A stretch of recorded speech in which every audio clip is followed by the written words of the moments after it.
Olá, alunos, olá, alunas, muito bom dia para vocês, sejam todos bem-vindos aqui para a nossa aula de Sociologia, aula de Filosofia, aliás, me desculpem, aula de Filosofia, onde nós vamos dar continuidade ao tema abordado na última aula de Filosofia, que é o contratualismo, a tese contratualista, né? Então vocês estão lembrados, na última aula, vocês tiveram assim uma noção, um primeiro contato com a filosofia do filósofo Thomas Hobbes, esse filósofo que vai defender a tese contratualista do absolutismo, né? Apenas lembrando, para Thomas Hobbes, o Estado, ele concebe um Estado que é um Estado soberano, é um Estado absoluto. Então você tem dentro das teorias políticas um quadro contratualista, cujos filósofos, cujos pensadores são responsáveis por essa concepção de que o ser humano ele necessita de um contrato social, né? É através de um contrato social que ele vai desenvolver a sua vida em sociedade, seja esse contato tácito, né? Expressivo ou não.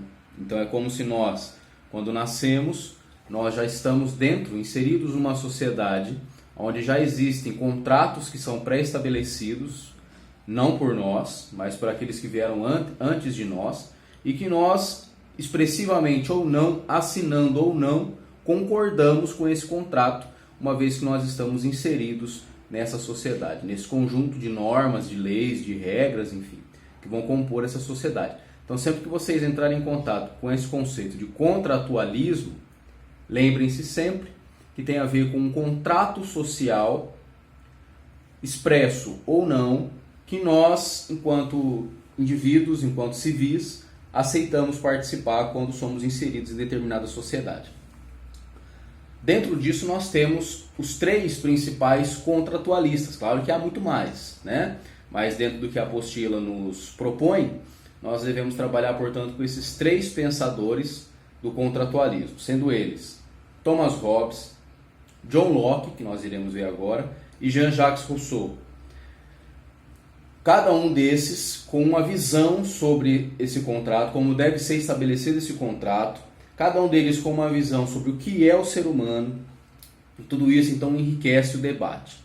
Mas entrando propriamente no tema da aula de hoje, que é o contratualismo, nós vamos então perceber que o contratualismo estabelecido pelo John Locke, então guardem bem esse nome, né? John Locke, que é um filósofo inglês que nasceu em 1632 e morreu em 1704.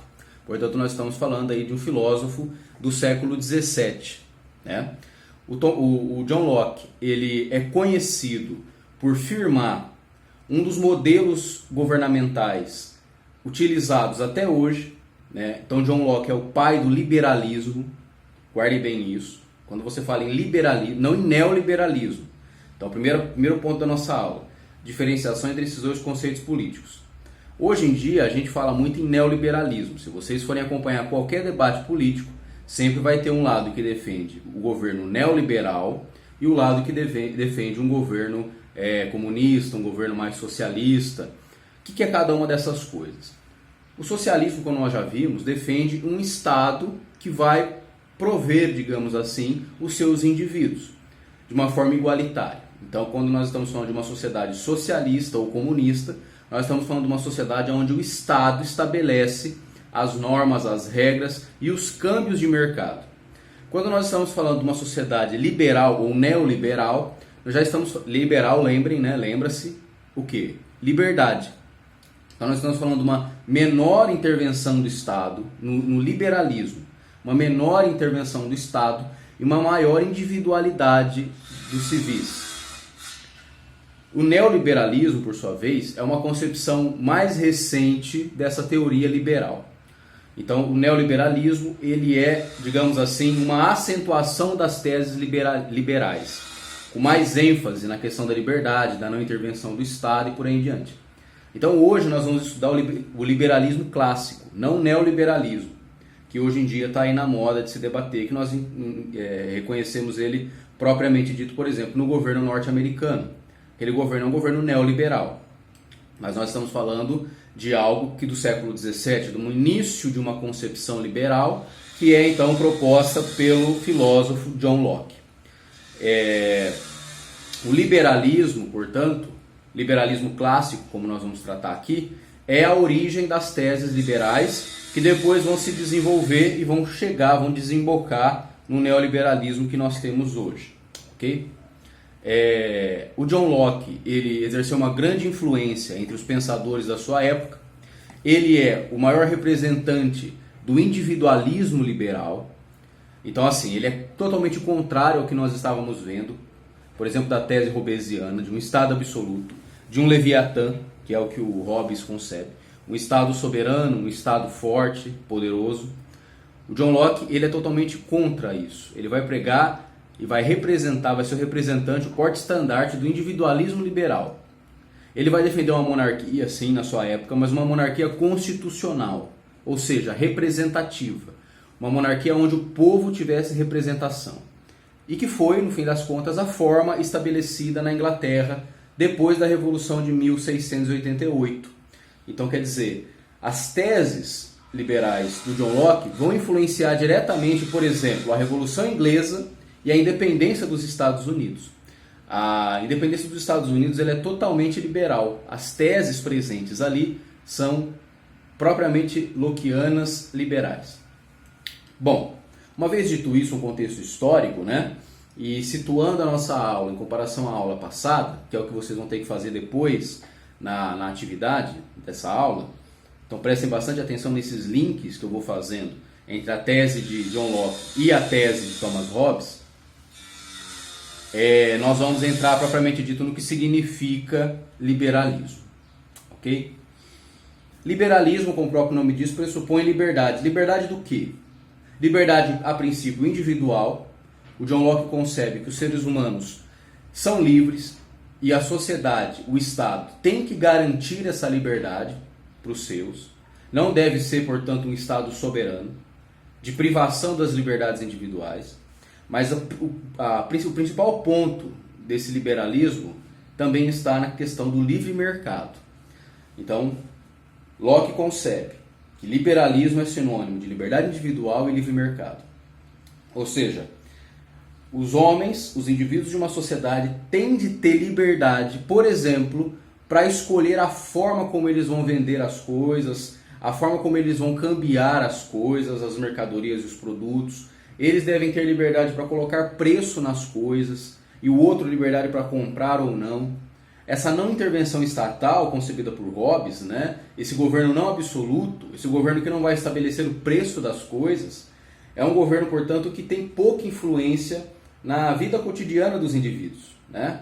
Uma vez que ele pressupõe que os indivíduos tenham a capacidade racional de escolher por si próprios a melhor forma de venda, de compra, de troca, enfim. As relações sociais devem ser pautadas na liberdade e na liberdade de mercado.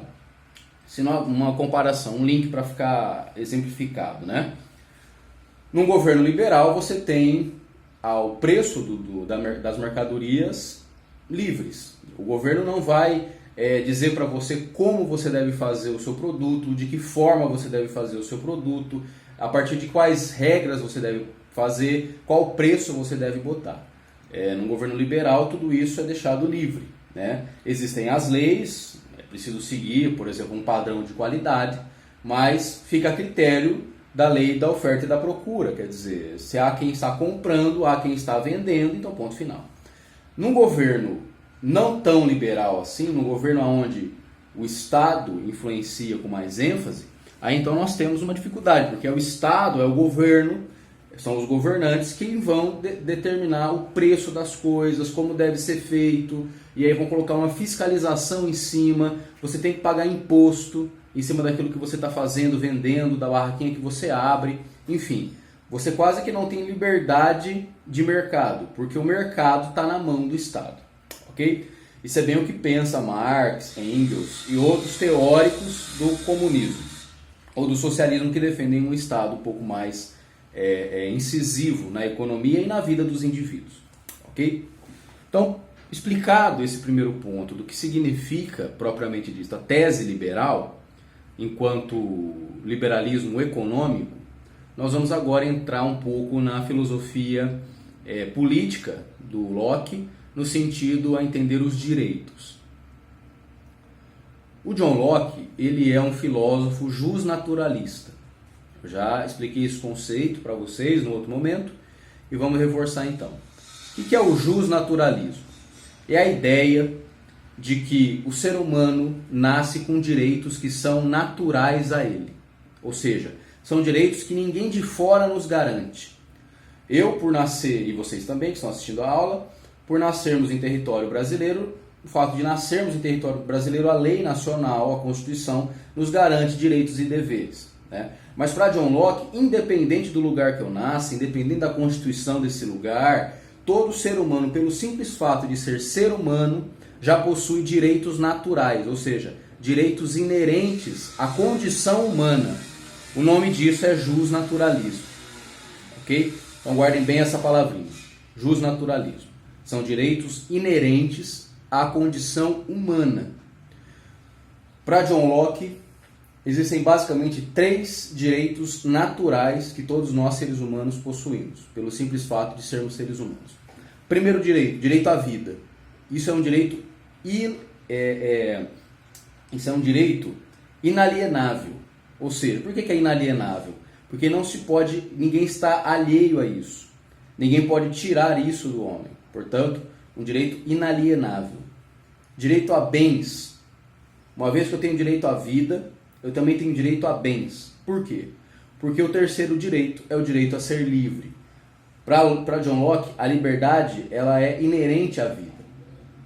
E se eu sou livre, tudo aquilo que na minha liberdade eu construo, a partir da minha liberdade, da minha vontade, do meu esforço, portanto é meu. Eu tenho o direito de dizer que aquilo é meu, uma vez que eu intervi naquilo. Exemplo, se eu encontro uma terra desocupada, né, a terra, a natureza não pertence a ninguém, a natureza está aí, né, está disposta. Mas eu encontro um ser livre, se eu chego em um determinado território, cerco aquele pedaço de terra e vou plantar naquela terra, vou trabalhar naquela terra, vou construir naquela terra, então aquela terra é minha. Por quê? Porque eu trabalhei aquela terra. Foi o meu esforço que fez com que aquela terra produzisse, desse frutos e por aí em diante. Ou seja, eu intervi na natureza. Eu tenho essa capacidade de intervir na natureza e modificá-la ao meu benefício. Portanto, direito a bens. O que são bens para John Locke? Tudo aquilo que eu, dentro da minha liberdade, construo a partir do meu esforço, né? John Locke, por exemplo, vai ser o filósofo que vai conceber aquilo que até hoje nós temos na jurisdição de muitos países, inclusive no Brasil, que é o uso capião, né? O que é o uso capião? É aquela ideia de que se você cuida, toma conta durante muito tempo de algo que a princípio não é seu, mas o dono não faz questão, não vai atrás, e você toma conta daquilo, cuida daquilo, aquilo é teu. O que legitima algo ser seu é aquilo que você usufrui, aquilo que você toma conta, aquilo que você trabalha, né? Então, esse direito, né, ao uso capião também vem da tese lockeana do século XVII. Ok? Então, 3 princípios naturais, né? Vida, liberdade e bens. Portanto, para o John Locke, o Estado não pode ser absolutista, daí então, não é? Fazendo aí uma diferença lá da tese robesiana de um Estado absoluto. Sua filosofia foi um dos maiores motores para a liberdade contra a monarquia absolutista. Por quê? Porque a sua filosofia vai motivar os indivíduos a reivindicar os seus direitos individuais, tá? Então foi importantíssima a sua tese, né? Hoje nós podemos ser críticas e devemos ser críticas, né, a uma economia neoliberal, mas devemos entender o quão importante foi a tese do liberalismo clássico para combater os abusos que existiam, né, dos governos absolutistas, né? Se hoje nós podemos falar em direitos individuais, em liberdade de expressão, em reivindicar direitos, tudo isso é graças ao liberalismo clássico. Não devemos confundir com a tese neoliberal, que aí já é outra coisa que nós veremos se tivermos tempo em outro momento, né? O John Locke também tem papel importantíssimo no sentido de negar a supremacia religiosa, né? Ele vai, de fato,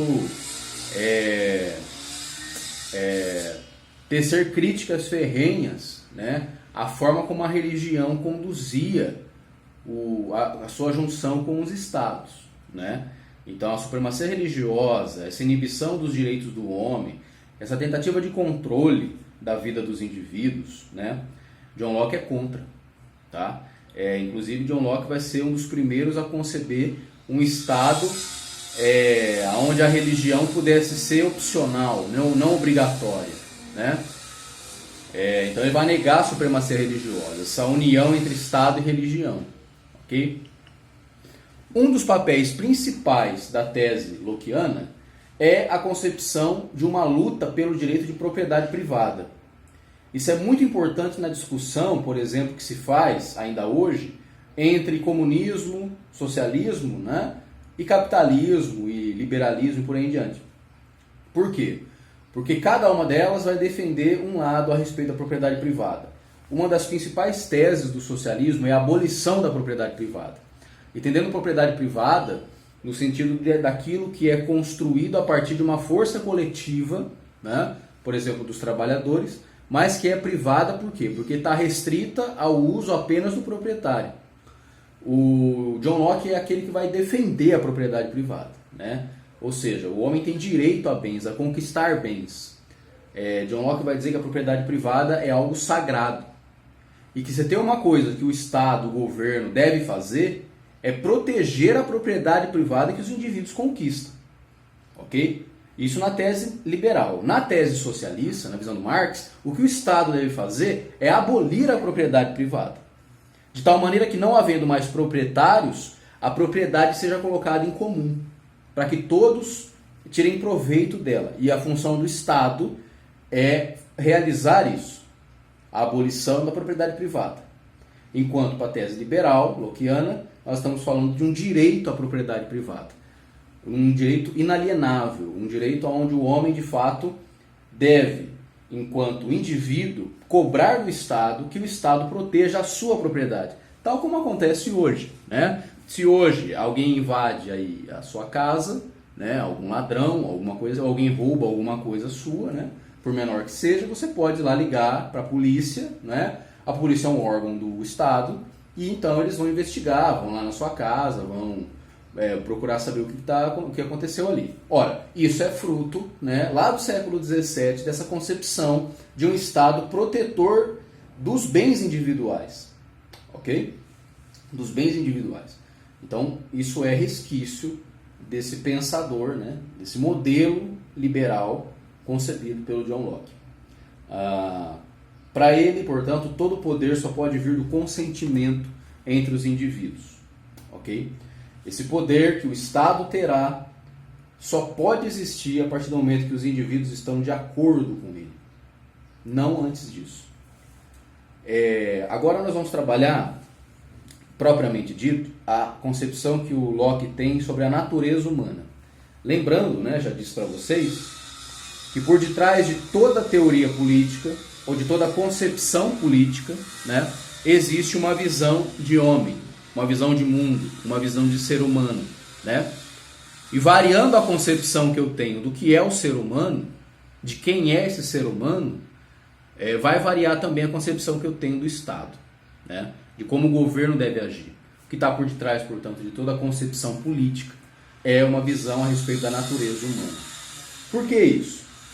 Porque basta que nós pensemos, né?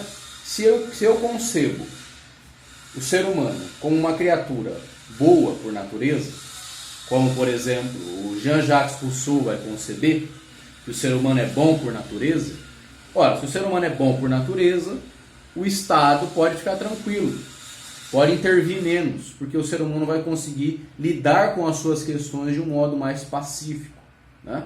Agora, se eu entendo que o ser humano é mau por natureza, eu preciso de um governo que me pode, de um governo que me coloque leis, de um governo que me puna. Por quê? Porque do contrário eu vou viver num constante estado de guerra. Ok? Muito bem, então agora a visão lockeana sobre a natureza humana. O John Locke, apesar de ser contra o absolutismo religioso, portanto uma religião estatal vinculada ao Estado, vinculada a um governo, né? O John Locke vai dizer que o ser humano é sim feito por Deus. Então o John Locke não é um filósofo ateu, ok? A visão que ele tem sobre o ser humano é uma visão, digamos assim, religiosa. Ele vai entender o homem como um artefato feito por Deus, né? Para ele o homem foi feito por Deus, portanto, e esse Deus numa concepção cristã, é importante dizer, né? Então John Locke não é contra a religião. John Locke é contra uma religião vinculada a um Estado que pode os direitos e a liberdade do indivíduo. Mas ele guarda essa concepção do homem partindo da religião. Então para ele o homem é um artefato feito por Deus. Para ele o homem não é um ser eterno, ok? Ou seja, apesar de ser feito por Deus, o homem não é eterno. Então ele concebe que o ser humano tem um prazo de validade, né? E exatamente pelo homem não ser eterno, pelo homem ser um ser mortal, e nós termos consciência disso, nada nem ninguém está autorizado a destruir o outro. Entenderam? Ou seja, para ele todos nós temos direito à vida. A vida é inerente a todo mundo. Ora, se a vida é um direito, por consequência, ninguém está autorizado a tirar essa vida do outro, né? Não necessariamente deveria existir uma lei ou uma regra para isso. Isso deveria ser algo natural, né? Por quê? Porque é uma coisa lógica. Todos nós estamos vivos, todos nós gostamos de existir, todos nós gostamos de viver. Obviamente que então ninguém tem o direito de tirar a vida do outro. Assim como também ninguém tem o direito de tirar o bem do outro, né? Aquilo que o outro conquistou, aquilo que o outro batalhou para ter, ok?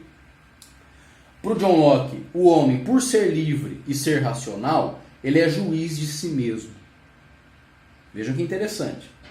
O homem não necessitaria de um órgão legislador, de um Estado absoluto, de uma lei absoluta. Porque o homem, todos os homens, têm a capacidade racional, diria John Locke, para saber o que é o certo e o que é o errado. Portanto, o homem, por ter liberdade de escolha, ele é o juiz de si mesmo. Daí então, o John Locke dá tanta ênfase nessa questão da liberdade individual, dos direitos individuais, da autonomia do indivíduo. Ora, por quê? Porque o indivíduo ele tem a capacidade de se autogovernar, de governar a sua vida. Um indivíduo, segundo John Locke, que não consegue governar a sua vida,